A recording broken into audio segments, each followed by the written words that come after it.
আজকে এতক্ষণ আমরা অপেক্ষা ছিলাম আমাদের রাসূল আমাদের মাঝে তশরিফ এনেছেন। এটা আমাদের উপর দ্বিতীয় সেনাবাহিনী। মুরিদের কাছে জিজ্ঞাসা করব, আল্লাহ তুমি সারা বিশ্বের জগতে দ্বিতীয় সেরা দামি সম্পদ আল্লাহ কোনটুকু বাড়াবে? এর উত্তর কি নিতে রাজি আছেন? প্রস্তুত? প্রস্তুত। আপনি কালকের ফারজটুকু, কারণ বক্তার কোনো অভাব নাই, আমি কিন্তু বক্তা হতে পারিনি, আর আমি তো দূরের কথা। গৌসুল আজম মেজবান্ডারি একটু করে ছটাক নজর যদি লেগে যায় তকদির পরিবর্তন হয়ে যাবে। কোন সন্দেহ আছে? যার নজির হলো আজকে আমিরুল আউলিয়ার দরবার। কোন বিশ্ববিদ্যালয়ে লেখাপড়া করলেন, কোন ইউনিভার্সিটিতে লেখাপড়া করলেন, ফ্যাক্টরি বানাই দিলেন, অলিমালার কারিগরি দান করে দিলেন, নসল দিয়ে যত বের হবে সবাই দিয়ে ঠিক না? কোন সন্দেহ আছে? এখানকার বন্ধুরা বাবারা ভাইরা আমার, উচিত কথা না বললে চলে না। আমার কালকের অধুরা কথা রেখে দিলাম, সেই জন্য জিজ্ঞাসা করে শুরু করলাম।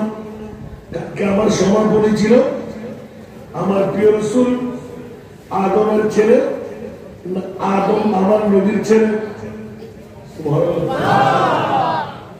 আমরা সবাই আদমের সন্তান, ঠিক কিনা? আর আদম কার সন্তান? সেই জন্য ওখানে রেখে গিয়েছিলাম, কারণ আমার প্রিয় রাসূল হযরত জাবের রাদিয়াল্লাহু তাআলা যেই এলানটুকু মুওয়াহিবুল দুনিয়া, এলানটুকু জুলকানি শরীফ, সিরাতে কলবিয়া, ফতওয়ায়ে হাদিসিয়া, ইবনে হাজার মক্কি রাহমাতুল্লাহ আলাইহি, আবার মাদারিজুন নবুওয়াত, আনওয়ারে মুহাম্মদিয়া, অসংখ্য কিতাব এই হাদিসটুকু নকল করলেন।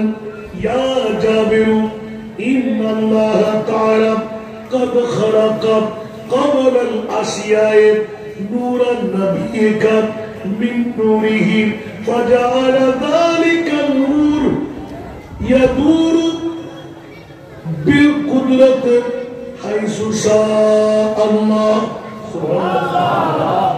ولم يكن في ذلك الوقت لوح ولا قلم ولا جنة ولا نار ولا ملك ولا سماء ولا الأرض ولا الشمس ولا القمر ولا الجن ولا الإنس ينظرون سبحان الله। আরশ ছিল না, লৌহ ছিল না, কলম ছিল না, চন্দ্র ছিল না, উত্তর দক্ষিণ ছিল না, মানব জিন ছিল না, কিচ্ছু বলতে কিচ্ছুই ছিল না। এ আমার জাহির কিভাবে করলেন? আমি নবীকে কতটুকু তুমি চিনলেন? সবার পূর্বে আল্লাহ সর্ব আগে আপনি রাসূলকে তৈরি করলেন। জোরে বলুন সুবহানাল্লাহ। এখানে ইত্তেফাক করেছিলাম, এবার যুবক বলছিলাম অন্য হাদিসের মধ্যে শাব্দুল মুহাদ্দিস বেলাবী রাহমাতুল্লাহ আলাইহি যিনি লিখতে লাগলেন, আমার প্রিয় রাসূল কদ জাআতুম মিনাল্লাহি নূর, সুবহানাল্লাহ, ওয়া মা খালাকাল্লাহু নূরি আলা মিন নূরিল্লাহ ওয়া কুল্লুল খালায়েক মিন নূরি। সুবহানাল্লাহ। এতটুকু এসে আমি সমাপ্ত করতে গিয়েছিলাম, পারলাম না, সামনে বসে সেই জন্য আবার সে আয়াত দিলাম।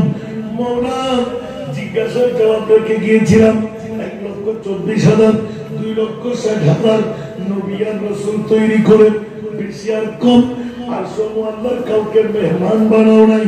মওলা কি উত্তর দিতে লাগলেন? আমার মাহবুব নবীকে আল্লাহর মেহমান কেন বানাইলে? উচ্চ আওয়াজ দিয়ে বলুন সুবহানাল্লাহ। আমি এতটুকু ছেড়ে গিয়েছিলাম, মনে আছে আপনাদের? আমার নবীকে কেন আল্লাহর মেহমান বানাইলেন? সুবহানাল্লাহ বলবেন না? ফটিয়াকে ইন্ডিকেট করেছিলাম। ফটিয়া থানার মধ্যে দাড়িওয়ালা, পাগড়িওয়ালা, টুপিওয়ালা, পাঞ্জাবিওয়ালা, মিসওয়াকওয়ালা, ঢিলাওয়ালা, লম্পা জুব্বাওয়ালা, পাগড়িওয়ালা আছে না নাই? আরো জোরে বলতে হবে। বন্ধু প্রত্যেকে বড় একটিবার রিচার্জ করো 1,24,000 2,60,000 বেশি আর কম কোন নবী রাসূলের গোষ্ঠীকে আমার মওলা 800 আল্লাহর মেহমান বানাই নাই। আমার নবীকে কেন বানাইলেন? সুবহানাল্লাহ বললেন না? সুবহানাল্লাহ। আর হযরত ছোট্ট একটি উত্তর দিয়ে দিলেন, সুবহানাল্লাহ। তেরা মসনদ নাজ আরশে বরি तेरा मोहर मेरा रूह अमीर सुभानअल्लाह तेरा मुस्नद नाज़ अर्श बरी तेरा मोहर मेरा रूह अमीर अल्लाह तू ही सरे वारे हर दो जहां है शाह तू ही सर वारे हर दो जहां है शाह तेरा मिसाल नहीं है खुदा की कसम तेरा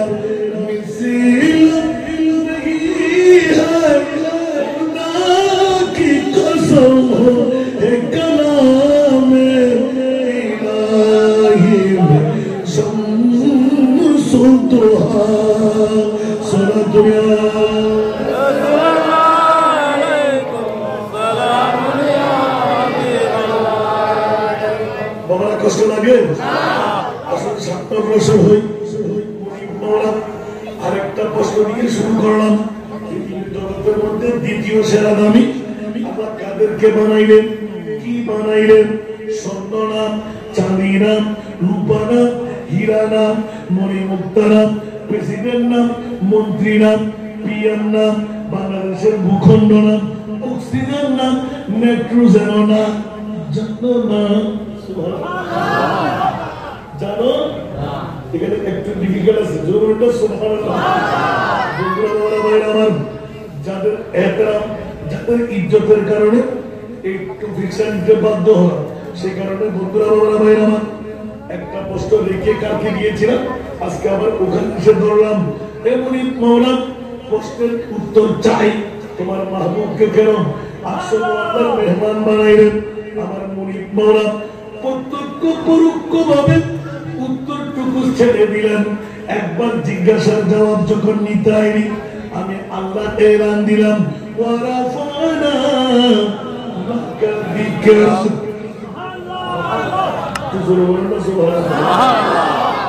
এটা কার ভাষা? আল্লাহর ভাষা। কার ভাষা? ওয়ারাফানা লাকা যিকরা।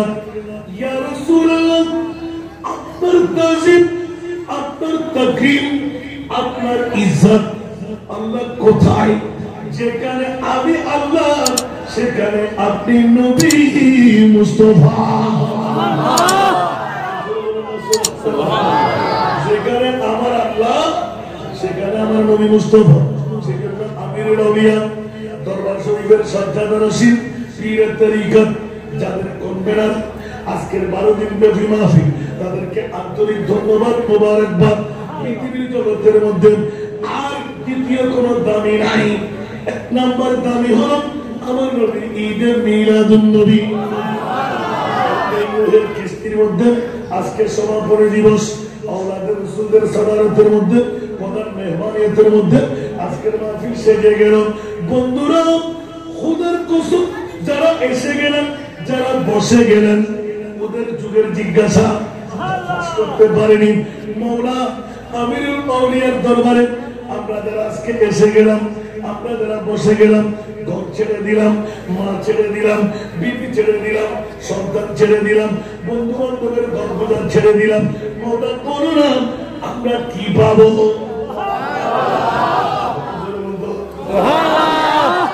সবার কাছে আসলে নাই।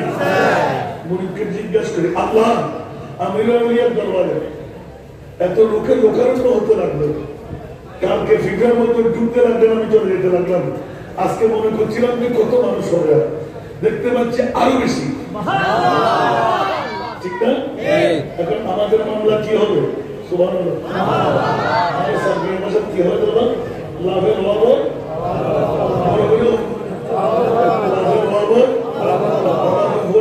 ঠিক কিনা? সুন্নিদের পক্ষে আল্লাহ আছে না নাই?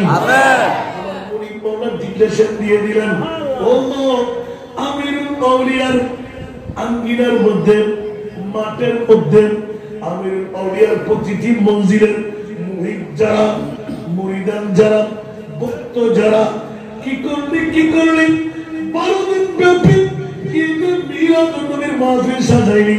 যারা এসে গেলি, যারা বসে গেলি, মাহবুব একটু করে জানতে মন চাই আমাদের জন্য তুমি কি দেবে। আমার আল্লাহ বলতে লাগলেন মান আমিলা সালিহান মিন যাকারিন আও উনসা ওয়া হুয়া মুমিনুন। সুবহানাল্লাহ। আমরা মুমিন কি? কারণ মুমিন ছাড়া মিলাদুন নবী করতে পারে না, আর মিলাদুন নবী করলে মুমিন হতে পারা যায়। সেই জন্য আল্লাহ এলান দিলেন আমি এত বড় নিয়ামত, এত বড় উপহার, এত বড় অ্যাওয়ার্ড অন্য কাউকে দিই নাই। যারা মুমিনের দল তাদের জন্য দিলাম ঈদ মিলাদুন নবী।